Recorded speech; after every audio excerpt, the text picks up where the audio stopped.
Finally, we can see the new VW Transporter T7 without its camouflage and with the lights turned on. We have seen sneak peeks since the end of last year when the new van was said to be better in every way.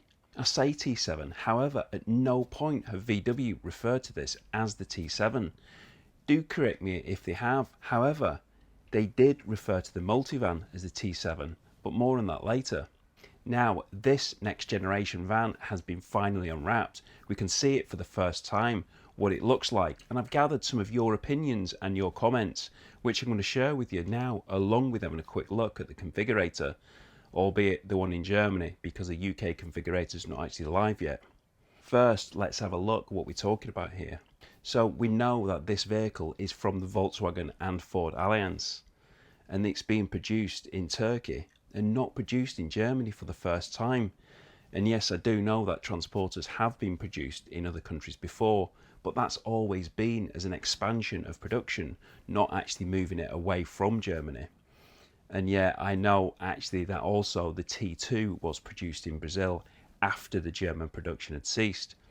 And in fact, speaking of the T2, that was the first time that the Transporter had an electric motor.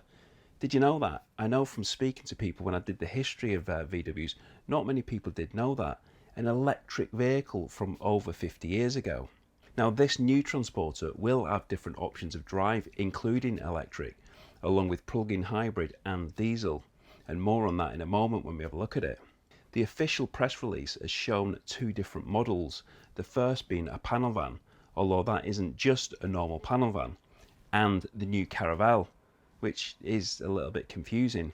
Look at this, if you type in VW multivan into Google, it comes up with the official Volkswagen website showing first of all VW T7, even though the multivan isn't a transporter. But that's similar to an ID Buzz being called a microbus, like the original T1 Splitty. And that's because all these vehicles are part of the Bully family. These family members being the ID Buzz, the multivan and the transporter. That website though also does show the multivan, which was the Caravelle successor. So if that's the Caravelle, what's the new Caravelle? I have to admit, that's a part of this which I'm not really sure of. If you've got any thoughts on that, do let me know. Anyway, we can see in these two pictures two new colours, and one which I really like, and this is this green. And I presume that this is the warm green metallic as seen in the German configurator. It seems to be a paint that looks different in different lights. So you can see here that it looks yellowish in one part and green at the same time in the same photo. The other van is the Caravelle. As you can see that it's got glass throughout, and I think that this colour might be the mid-blue metallic. Again, I'm guessing from the configurator. And that's just two of the colours which again do appear to be available from a release from the 9 colours available. The Transporter will come in a range of different body styles, panel van, combi, dropside and the Caravelle, just to name some of the basics. What it won't come in is the California. There are no plans for a Transporter based California. Of course, this being because Volkswagen have chosen the multivan platform for the new campervan model. Personally, I cannot wait to see that camper in the flesh. I really do love my technology, and the California Ocean, the new one, certainly has bags of it. This new Transporter will also have new tech under the bonnet, which we haven't seen before, with the plug-in hybrid, which appears to be available from launch. The full range of engines will include turbo diesel engines with either a 110 PS, 150 PS or 170 PS. It'll also have a plug-in hybrid with 232 PS and 3 electric options, being 136, 218 and 286 PS, although the electric models aren't going to be available initially, but will follow soon. 4Motion again will be available on the diesel models, and this is going to be from the 150 PS and above. The diesel options can be optioned with a manual or automatic gearbox, with the hybrid and the electric being automatic only. So size wise of this new Transporter, it is bigger than the outgoing 2.6.1. Its length is 5050mm long, which is 146mm longer than the outgoing model. It can be optioned either longer if you wish, with the long wheelbase, which measures 5450mm. It's also wider too, outside and inside, so that means that the load space inside has also increased, which is even more of a shame that the Cali won't be coming to this platform. And inside the new model is a new interior, and this is far more modern looking. Instantly standing out is the large digital cockpit and the touchscreen infotainment system. As standard now, it's going to benefit from LED headlights, LED tail lights, electronic parking brake, 12-inch digital cockpit infotainment system, which features DAB+, Apple CarPlay, Android Auto and online services on that massive 13-inch touchscreen. It's also going to have a keyless entry system, rain sensors, lane assist, autonomous emergency braking and dynamic road sign display. It really does come with a lot of standard features, much better improvements over the outgoing model. And the Caravelle, being more of a passenger orientated vehicle, will come with even more refinements, such as refined seat fabrics, side and curtain airbags in the cab and a 10 speaker audio system rather than the 4 in the van or 6 in the Combi. There's also a lot more refinements, but most of you won't be here for the Caravelle, so I'm going to list them in description if you are interested in that model. When I mentioned earlier about it not being a normal Panavan, I meant because the one pictured is actually the PanAmericana. This model that evolved previously into a cult classic is now easily recognisable by its robust all-terrain trims on the side and the wheel arches, its grained bumpers and painted radiator grille. There is also film wraps to protect the boot lid and the rear doors at the bottom. Inside this PanAmericana model, there are illuminated stainless steel inlays for the steps, black glass on the dash and interior chrome door handles.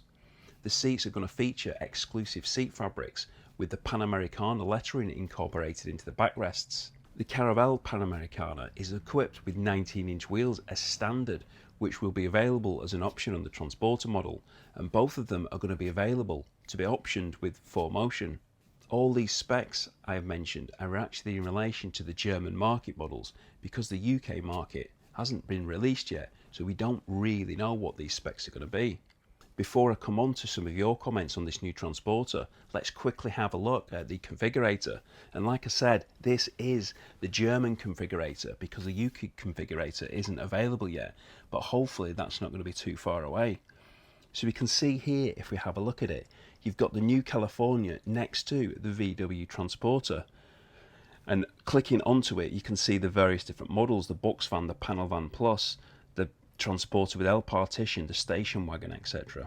So you can go in there and you can click your different models, whichever you want to choose. So coming into the next bit, this is where you can choose your engine. So we've got the diesel engines with the manual gearbox. We've also got the automatic gearbox, which is now an 8-speed. We've also got the option to have the 4Motion, which I've already mentioned. And then you've also got the option, as I've mentioned, of choosing that hybrid engine. Anyway, let's have a look what's on the next page. So in the next page here, we see that we've got the exterior paint colours, and we've got 9 in total. And these do vary from some of the free colours, the ones which come at no extra charge, and then we've got the metallic colours. And this is here where I found the warm green metallic, which like I've said, I do like, but long-term viewers of the channel will know I do love the current bay leaf green. Well, it's not current, is it? It went out a few years ago, but that is a colour which I like. Anyway, so clicking through, we've now got different choices for interior, although we can't see them, so we'll quickly whiz past that. Wheels, so it's standard just on this base panel van which I've chosen. We've got 2 different wheel sizes, but we'll come on to a little bit later on that there's going to be lots and lots more options for that. So in the various different options which we've got, which there are plenty of them, but I'm not really going to go into that because they will differ from the UK spec. But you do have some options which I know a lot of the current customers at the moment choose, like the bigger fuel tank, the tow bar preparation. So hopefully it isn't going to be too long before we can have a good play on the UK configurator. Let's have a look what you think of this. So I went on to some of the Facebook groups and had a look at the comments. Dubbed Out Community, the VW T6.1 forum, and Leighton Van's own page, and they each have a lot of comments. And speaking to you in person at various different events and meets, I've known that there's been quite a great deal of negativity around this van. Has that actually changed, and what are my thoughts on this? I started to go through each group to try and tally up the fors and againsts, and it was clear that the opinion hadn't really changed. It seemed to be that only a third were being positive, and that's probably being quite lenient. But it was the comments themselves which were more promising. Let's have a look.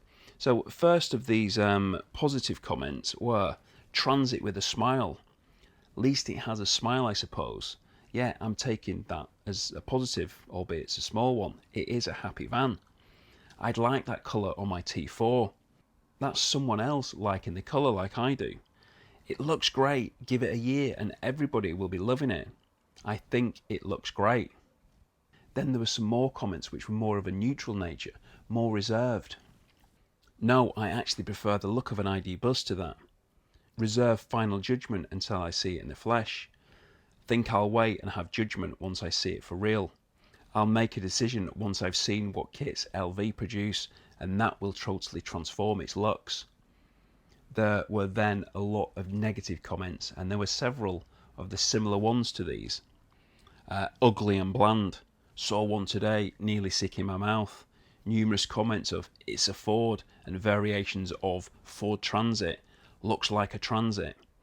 And then there was many poo emojis and the sick emoji too.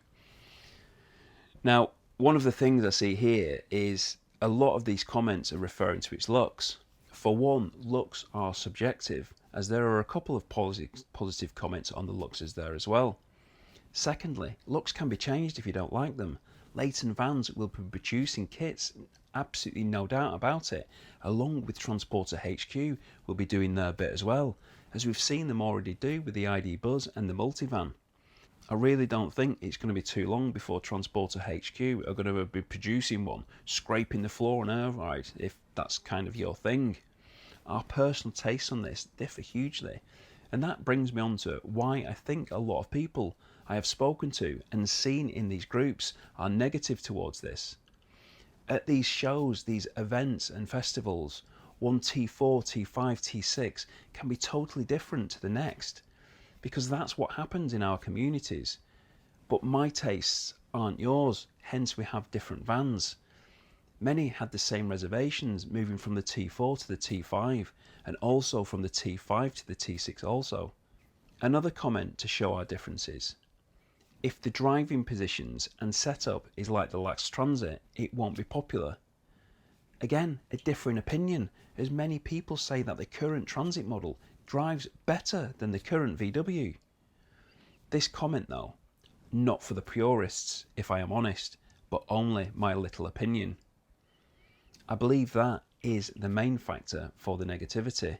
These Facebook groups which I'm referring to and events that we attend are dubbed VW, Volkswagen, Transporter. The clue's in the name. These communities are full of the rich VW history, therefore a significant bias towards the brand, leading to initial pushback from that introduction of the Ford Alliance. Imagine in sporting terms supporting one team and then all of a sudden that team's kind of merged with somebody else and you're having to go along to that team. You wouldn't like it initially, but you're probably going to get used to it, and that's probably going to be the same here. I'm very keen to see this new van, the new addition of the Bully family, but before then I'm even more keen to see the new California Ocean and the beach, which you can see here. Thanks for watching, take care, and I hope to see you soon.